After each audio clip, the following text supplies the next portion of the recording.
to prepping and preparing for your PCS. Before we get into that, I know we were supposed to go live yesterday. That didn't happen. We had a lot of crazy things going on, so we delayed it until today. And before we get into today, I just want to remind everybody that PCS season is fast approaching. And we know a lot of people are currently getting into their emails from DPS with their TSPs assigned and all of that good information. So if you've got your move set up for May 15th or later, just know those emails are trickling out. They are happening. I'm just taking a minute to share the broadcast to all of the places like we do every day. Those emails are trickling out. If for some reason it's the end of next week and you don't have those emails from DPS with your TSPs assigned, reach out to your local transportation office, make sure everything is good to go, make sure there's nothing else that they need from you. It could just be where they're at in the queue. They haven't gotten to your move yet, but it's always better to reach out and to double check things before you get to within a couple weeks of your time and suddenly you don't have those emails and those things assigned. So by next week I would reach out. Also, there's a lot of information I just want to pass on that's posted on military resource, all of the informational fact sheets updated and posted on DPS. So we're dropping a link to that in the comments for you guys to be able to go and take a look at. The big one happening that everyone is concerned about is lithium batteries and the restrictions that those are going to have in our shipments. So in short, non-temp storage shipments cannot have any lithium battery products. Your unaccompanied baggage and your household goods shipments can have lithium battery products, but they're going to be limited based on the size of the battery, depending on whether it's a single-use battery or a rechargeable battery. Depends on the watt hours that's allowed, but all that information is listed there in on Military One Source under their products page with all of the fact sheets, and we've got that comment in the that link in the comments below. Got some people joining us. I see your comment, Angela. Good morning to you as well. As we go through today, again, we're going to talk about how I prep and plan for our PCS, what I have learned over the years that has worked well, what I've learned from other spouses has worked well for them to pass on as everybody is preparing for their PCS. So if you've got a great tip or a lesson learned or something that you discovered along your process of planning for a PCS, please drop those into the comments. Share that wealth of knowledge with everybody else. I'm going to be dropping a lot of links today for all the different products that I use for pre-packing and for other resources and things as well. So go ahead and bookmark this webcast so we can come back and take a look at all those links later. But let's dive right into it. So we're going to break this down into a couple different sections. So the first section we're going to talk about today is pre-moving and how we plan for all of that. One of the biggest things you can do to help with your move, and we've talked about this, if you've watched our webcast before, we've talked about this many times, and that is setting a budget, knowing what your expenses may be, knowing what entitlements you may be receiving back can go a long way in a successful PCS, at least for your finances. So we dropped the link to our Google Drive of free resources, and in there we have a budget planning worksheet to help you break out all of your different expenses and entitlements. So we have in there trying to figure out your per diem based on your number of authorized travel days versus how many travel days you may actually take. Have in there figuring out your mileage and how to calculate that, your TLE and all of that. And then also your expenses. What expenses are you going to have? Your gas, you're probably going to have a higher gas expense than what you will be able to claim in mileage. You may need more hotel days than what is reimbursed through our entitlements. You may have to plan for a move out clean or a move in clean. You may need to plan for your deposits of different things. You may need to plan for pet expenses, your meals and things like that. So that budget planning worksheet helps you kind of start thinking about what expenses you may have and starts laying it out for you so you can go in and try to calculate what your budget is, because moving, we don't need to go into a lot of unnecessary debt. We don't need to just keep swiping our card, but it's always good to have an idea of what your expenses are versus what your entitlements are, to know, are you going to be breaking even? Are you going to be able to pocket a little bit because you don't use all of your per diem? Or are you going to be going over that, and how much over, so you can start planning and saving? The next thing pre-moving is planning your route. We see that posted a lot in the groups. People post the map, the screenshot of the map, which route have people taken, where have you stopped at? Before you leave to start that travel, you need to plan your route. Have an idea where you're going, what highway you're going to be on, where you're going to stop, how long you want to drive a day. Some people drive 350 miles a day and they stop. Some people drive more than that, depending on their needs. They want to do a door-to-door and beat the truck, so they may try to push as long as they can. Other people try to kind of make it a vacation, which is always a great option, depending on your schedule, your service members' schedule of when they arrive and what their job may be. Taking a PCS and making it a vacation is always a great option. Depending on your route, what you're going to go near, go by, you can stop, take an extra day, make it a fun adventure for the kids.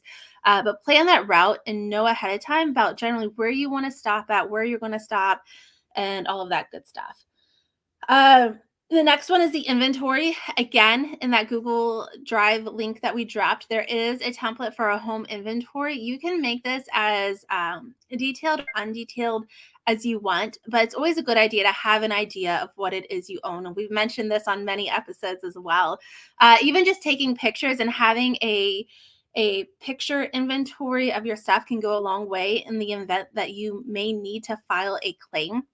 Having those pictures shows that you had those items, shows the condition of your furniture, all of that. At a minimum, excuse me, at a minimum, you need to have a high value inventory. Have that list already done. So take a look at what's important to you, what's irreplaceable, what is hard to replace, antiques, vintage furniture, collections, china, crystal, all those types of things. Take a look at what you have in your home that you would want to have listed as high value. Go ahead and make that list. Your electronics, go ahead and make that list as well. Have on there your brand, your model, the serial numbers, any other distinguishing things about that item. I have a vintage hutch. It's solid wood. I'd have on there the type of wood, the size of it, the number of doors, the top half, it's glass doors with bars on them, the bottom half, the number of drawers and things like that. My husband's sports memorabilia collection, we have it listed item by item as to what the item is. Much of it is autographed. And so we have who it's autographed by, we have the purchase price of it that we received. We've had that collection appraised. So we have in there, it's been appraised for this value. All of that information. So one, when you do your high value inventory, you've already got it established what it is. And you're not sitting there at your kitchen table trying to think, well, good golly, what should I put on this thing? You've done that beforehand, and you can just copy it right over to the mover's high value inventory. And in the event that something happens, you also have your own copy with all the information on it. The last pre-moving thing is identifying what is going with you. If you have multiple shipments, I would also take the time to identify what is going in each shipment. So if you're going OCONUS, you've got non-temp storage, household goods, unaccompanied baggage. Take the time to identify what is going in each of those shipments and what is going with you. If you're going CONUS to CONUS, what is going in your car and what are you sending with the movers? Or if you're doing a partial PPM and you're renting a trailer to take some other things, identify what is going where and with who. Some of that stuff you can probably start pulling out, setting it to the side. If you're having non-temp storage and household goods, start identifying what you want to take with you versus what you want to put in storage. Some tips from some of my friends that have moved, that they've either used colored Post-it notes or they've used color painter's tape or duct tape, and they've put like a piece of that on different things. And so like household goods was like the bright pink, and like non-temp storage was blue, and unaccompanied baggage was yellow. And it was just an easy way to identify what was going in what shipment. So take the time to figure out your items and what is going where, what is going with you, and start, if you can, kind of consolidating those things down to one location. So let's get into probably my favorite section of things, and that is prepping and pre-packing your home. Now, when I say pre-pack, I mean it in the sense of we are prepping our home for the movers, and we are making sure our home is ready to be packed and put on a truck. A lot of people think pre-packing is packing boxes, and yes, I do have totes that are packed, but I am not physically packing boxes because I know even though the movers are liable for anything they take possession of, regardless of who packs it, I don't want to take the chance of them like unpacking things or repacking things or any of that. So I do a lot of prep work to have my home staged and ready, and I let them handle the actual packing of boxes. If you do pack boxes, keep in mind you should label on the box all whatever you want the inventory say, write that on the box because that's how they're going to identify it for the inventory. And you need to leave it open. So don't tape it shut yet because they need to verify the contents for the inventory. But let's get into how I pre-pack and prep our home. So the first thing that I do is looking at my closet is I do the trash bags over my hanging clothes like they're garment bags, basically. We'll go and kind of like put a hole in the bag and pull it down over and then like tie it at the bottom. And then you have a bunch of trash bags you can't use because there's a hole in them. So what I normally do is I pull them up from the bottom and then I tie them around the top. So once we get into our new home, we're able to take those untie them, take those bags off, we fold them up, stick them underneath the kitchen sink, and we can use them again. So that is the first thing. We have a lot of boots in my house. I wear a lot of boots. And so one of the things that I like to do is pool noodles. So we cut them to size for the height of the boot and we stuff them in, and it just keeps our boots from being folded and crushed and keeps them having their shape. So, I mean, you can get these at the dollar store, very cheap, but we put them in, cut them to size, and it helps our boots hold the shape during the move. The next thing we do in the kitchen, you hear me talk about this a lot. How many times have we had your kitchen and now you have silverware falling out where you have your kitchen knives are like falling out of the knife block and trying to do in the kitchen of not stabbing your toes. So this is one that I learned over time where you take saran wrap and just wrap it. Wrap your knife block so your knives are nice and secured and they're not going to have the chance of falling out. Take your silverware tray and wrap those as well. That way then you don't have silverware falling out everywhere. You don't have to worry about trying to rewash things. You dump your silverware tray out, clean it all up, pack your silverware in it, and then wrap the tray in saran wrap. That way then when you get to your new home, you cut the saran wrap off, you put it in your drawer, and your kitchen is getting organized a lot more easily than what it was. Also in our kitchen and with anything, we are using Ziploc bags for a lot of things.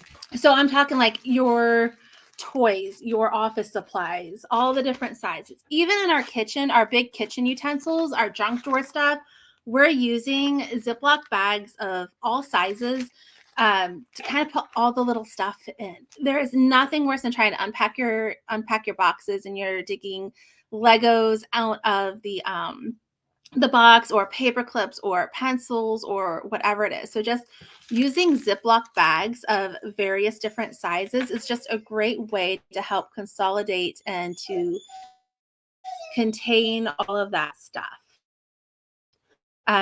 Another thing we use the larger trash bags for is for like our my kids' stuffed animals. We have a lot of stuffed animals. And so we always put those into trash bags. We throw in there a what do you call that thing? A dryer sheet and a silica packet. And that's just a great way to keep things smelling fresh and staying clean. Even with our garment bags, our trash bags that we use as garment bags, with our Ziploc flex totes, with all of that, we throw in there a couple dryer sheets. It keeps things smelling nice, fresh. The silica packs we throw in with our stuffed animals. Sometimes I may throw them into other bags, depending on what I may throw a silica pack in our washer and our dryer. I throw the larger size silica packs in as a way to just kind of help gather any moisture that may be there and help prevent the possibility of mold or other issues kind of happening there with that. And then the next thing is as we're talking about games and toys and everything, we know a lot of times when we have board games that those those lids are coming off. They're getting, we have gamey scattered and all of that. You can get specific bags for board games to put all the things in. I also know people use painter's tape, and we've used painter's tape before where we taped the lids down on the box because it doesn't damage the box. And it's an easy way to try to keep all of that stuff together. The next thing, so if you're in my group, you know I use these a lot, and these are probably one of my favorite things. And that is the Ziploc Flex Totes. So if you don't know what they are these blue square plastic things. They do have a mesh panel to help items breathe. But I love these because I put all my folded clothes in there. I put all of our linens, our towels, our sheets, our blankets, things like that. They all go in there. I throw a dryer sheet in there. I throw a silica pack in there. And those can stack 2 of them on top of each other in the medium-sized boxes. And then I don't have somebody's strange hands, a stranger I don't know, like touching all of my clothes and the need to want to rewash everything. When I arrive at my house and I know the items that I have that are pre-packed, we open those boxes and those blue totes can just sit in the corner. I'll put them back in my dresser later. I don't feel the need to rewash everything then, and I don't have somebody I don't know handling all of my clothes. It's just a great way to kind of keep things together, keep things tidy, and just, again, it reduces the need to have to rewash a lot of things.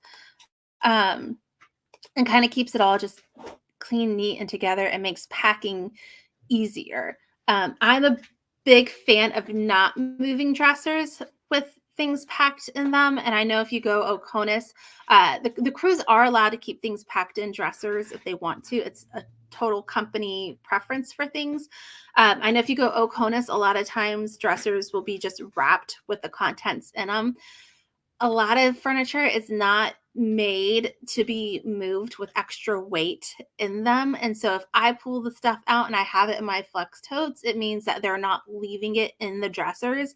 And it means my dressers don't have that added weight on the structure integrity of it as it's being moved from one place to the other. So I always take the time to put my stuff in the Ziploc flex totes.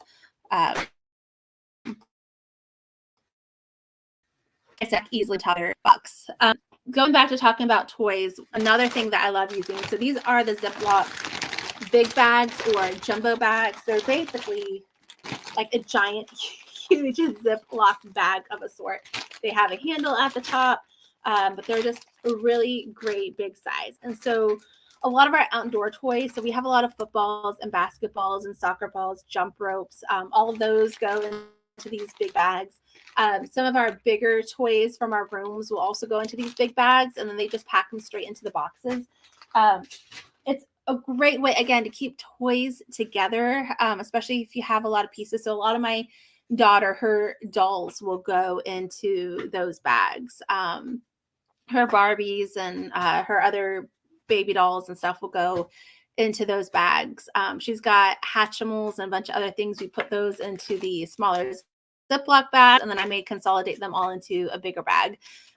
For my sons, they've got Nerf guns and Legos and things. And so all of those might go into these larger Ziploc bags, both size bags. Again, it's just a great way to be able to keep things together. And we got Dustin here in the comments reminding us as well, for puzzles, to saran wrap puzzles, and the boxes as well as another great option to keep things together. Which is absolutely huge, because that's another thing, right, that we absolutely hate, is trying to dig through the boxes. Do we have all the puzzle pieces? There's nothing worse when you try to go put together a puzzle and then you realize like 3 pieces probably got thrown away. So that's really how I do a lot of the pre-packing in terms of prepping my home. And the crews just come in and they put all those bags into boxes. Um, I do, and a lot of people say, like, why do my husband, I love him, it's like, why do we do all of this if they are going to pack anything anyway? And for me, it's a big, we've all had those times where our 3-day planned pack out got shoved into 2 days, and then maybe only one person showed up the first day. If I've done pre-packing, one, it's easier for the unpacking, right? Because I can just pull the bags out. I know which boxes contain all the pre-packed stuff. I just open those up, pull those bags out, and the crews can take those boxes and that paper with them that day. If for some reason, life happens, people will get sick, trucks break down, whatever it is. If my planned 3 days has to get pushed into 2 days, or my planned 2 days is pushed into 1 day, and I've already done some of this prep work, it's going to make that packing process easier, right?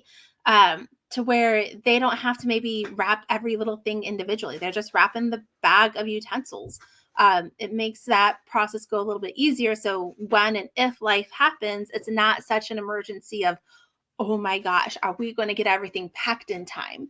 A lot of it's been prepped and staged to where it's not going to take a lot of work and effort to get the rest of my house packed and put together.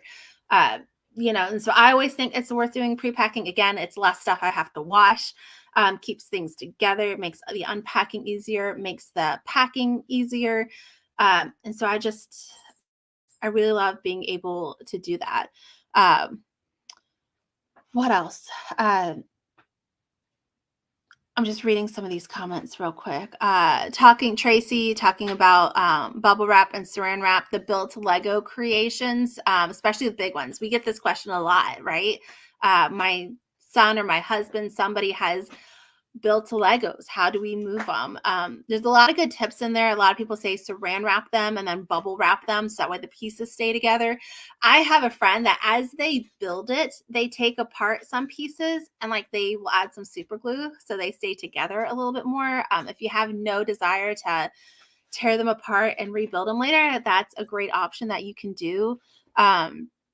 Destin talking too about the pool noodles. We talked about pool noodles for our boots, right? To keep their shape when we move. But she's mentioning here that you can take them and you can cut them and then use painter tape for your walls or door frames in spots that are likely to get hit or bumped. So your movers should be covering your door frames, your entryway, your stair railings. Sometimes they do a great job at doing that. Sometimes not. If you've got something you're extra concerned about it, using the pool noodles. Let me see if grab one again real quick. I had thrown it on the floor, y'all. But you take it, you cut it to size, cut it down the length away, and then it unrolls and rolls over your railing or your door frame or whatever. You can use a piece of tape to hold it together. It's another great option of protecting your home. So that's a great idea, Dustin. And Jennifer, I know Jennifer, so I can laugh at this. I'm going to throw this up here. So we aren't just taking everything and tossing it in a box before they pack. No, we are prepping our home to help make the whole process a little bit easier. So yes, let's see. The last section I want to talk about is our travel days. And planning and prepping for those before we're getting in the car and like we have to go and we have to start driving. So I'm a big fan of using what we call the hotel bag. So every night that we are stopping at a hotel, I have one duffel bag specifically packed for that day or that night. It's got every everybody's pajamas, a change of clothes for everybody in it. Then we have like a separate bag that has everybody's toiletries in it. So if needed, we're only going into the hotel with maybe 2 bags, maybe well, a few more, because my husband has his backpack with his stuff that he brings into the hotel. And then I've got my PCS bag with all of my stuff in it that I bring in. So we got about 4 bags going into the hotel. So we're not having to unpack and unload everything. But we've got 1 duffel bag per night that's got everybody's stuff in there. And that way we're not bringing in 1.5 million suitcases and bags and everything else. Even if we needed to unpack everything, depending on where we were staying at, we didn't have to dig through all of the bags. I knew this duffel bag was for this day, this duffel bag was for that day, this duffel bag is for the next day, kind of thing. And we're only digging through those bags, and everybody's got a clothes, everybody's got a pair of pajamas, and then we have our toiletries. It just goes to making those stops at hotels a little bit easier. With that, I am also a big fan of these packing cubes, right? We've all seen them. They come in different colors, different sizes, and everything. There's big ones, there's small ones. I'm going to drop the links to the ones that I use, and let me tell you why. So these are compression bags as well. It's a great way where, again, in our hotel bags, that duffel bag, I can pull one out and toss it to my son, and it's got his stuff in it. But these are compression bags. So there's 2 zippers on here. If I can get this going right. There are 2 zippers that are on here. And what this does is that you have your normal pouch where you would go and pack everything into here, and then you would zip it up. And as you see, compression, meaning like it expands, right? So our luggage that expands, and you have like, you come home and you have extra stuff and you need to like get that extra inch or 2 inches in it or whatever. So you pack it with it expanded.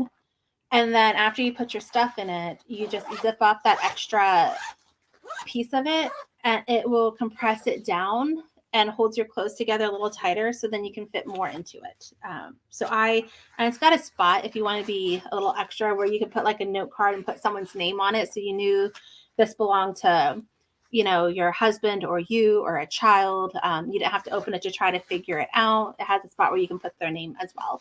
But I love being able to have those. I feel like it helps organize the duffel bags and the suitcases a little more, and we can get more things into it. As we talk about stopping at hotels, a big thing that people always ask is, how do you make hotel not be so scary?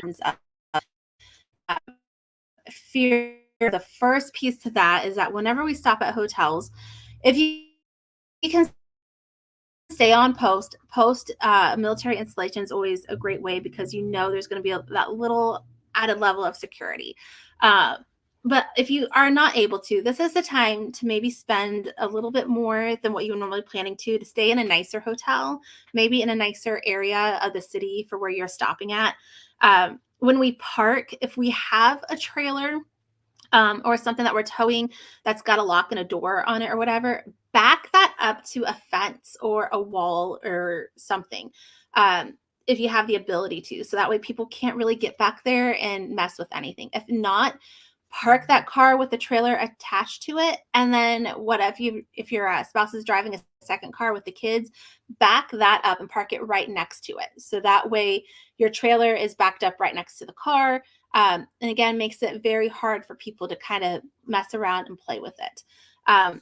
We also like to park under the street lights because it's well lit. Most people are not going to mess with things if it's lit up and there's a chance of somebody seeing them. I am a big person where I take note when we pull in exactly where are the cameras at of the parking lot that the hotel has. And I park in a spot and I make sure we park to where we are in eyesight of a camera. So if something happens, I know that hotel is going to have footage of where my car is parked and to see if somebody is messing with my car as well.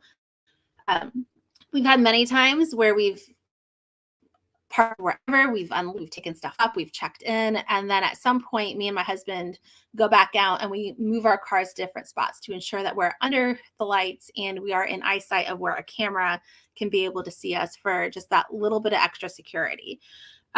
if you are having to tow a trailer, I'm going to link 2 alarms that I've seen. So the first one is a lock that has an alarm on it. So if the lock is cut or messed with, there is this very annoying alarm that goes off to help hopefully deter someone. Like they cut it and it goes off, and like suddenly they're running away and not messing with your stuff.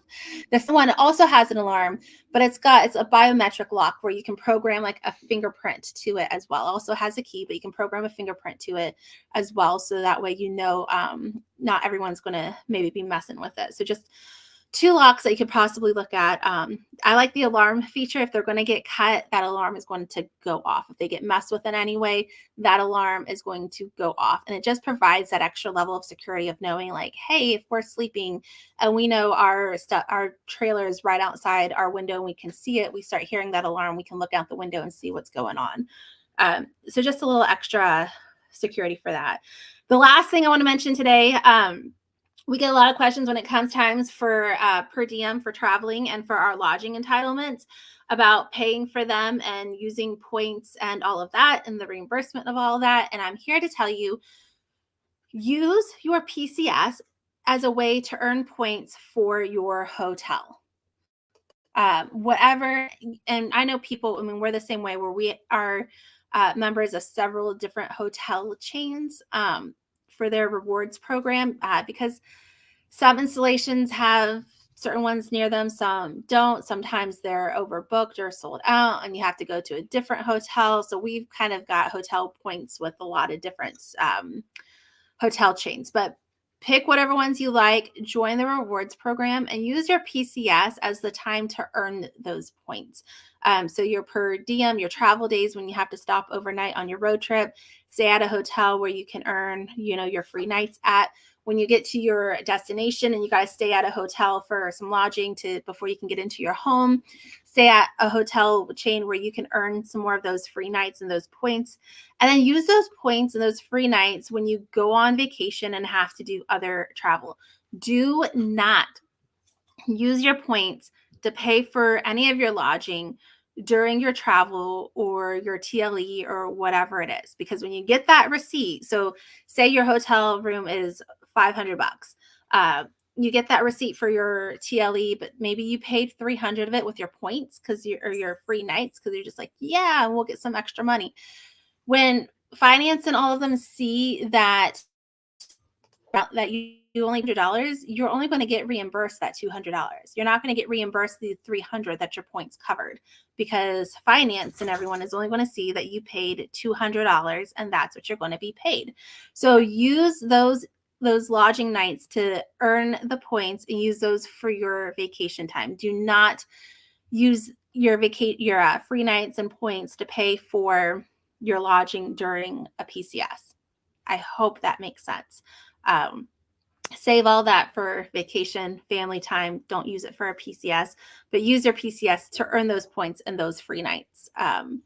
Because we see a lot of that because you're not going to get reimbursed the value of the points or the value of the free nights that you utilized. They're only going to pay what you actually paid out of pocket. That's all I got that we're going to talk about today. So the pre-moving and prepping, the pre-packing and prepping our home, and then our travel days. Hopefully there was something today that you learned to help you on your next PCS. If you've got any questions about anything, please don't hesitate to ask them. Or if you've learned other tips, you're rewatching this and you've learned tips and you've got other tips and lessons learned you want to put in the comments for other folks to take a look at, feel free to drop those as always. Join us again next week, back on Tuesday next week at a normal time, 9 o'clock, for another great show. If you guys are in the middle of your PCS or you're planning an upcoming one and you've got questions, please don't hesitate to reach out. We're always more than happy to help as much as we can or help direct you to the regulation or the office or person that it is that you need to talk with. We're always more than happy to help as much as we can. What else? Anything else? I'm going through the comments one more time and making sure I didn't miss anything. But yeah, thank you everyone for taking time out of your day to join us. Join us again next week, as I said. hopefully, fingers crossed, PCS season goes smooth and easy this year. We are excited to see how things start shaping up the closer we get. As I said at the beginning, emails with TSPs assigned are starting to trickle out. We've seen a lot of questions in the PCS group about those people asking who's had experience with this company or that company, and being able to get some feedback from those who have used them previously. It's always good to kind of help set your expectations of what others have experienced to know what you may experience, right? Um, but until then, everybody, again, join us next week and reach out if you've got help. And until then, just remember, take care of each other.